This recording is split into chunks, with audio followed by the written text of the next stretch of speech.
Babayev Rəşad İlhamoğlu 15 mart 1999-cu ildə Gəncə şəhərində anadan olmuşdu. 27 sentyabr 2020-ci il tarixində Ermənistan Silahlı Qüvvələrinin təxribatlarının və döyüş aktivliyinin qarşısını almaq, mülki əhalinin təhlükəsizliyini təmin etmək məqsədi ilə Azərbaycan ordusunun komandanlığı tərəfindən bütün cəbhə boyu əks hücum əməliyyatına başlanılması barədə qərar verilmişdi. Ermənistanın işğalı altında olan ərazilərin azad edilməsi uğrunda başlanan Vətən müharibəsində Babayev Rəşad fəal iştirak etmiş, Azərbaycan Respublikasının ərazi bütövlüyü naminə döyüşmüşdü.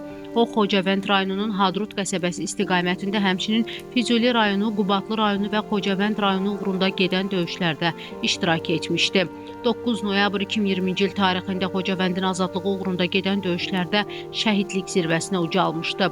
21 noyabr 2020-ci ildə Gəncə şəhərinin Şəhidlər Xiyabanında dəfn olunmuşdu.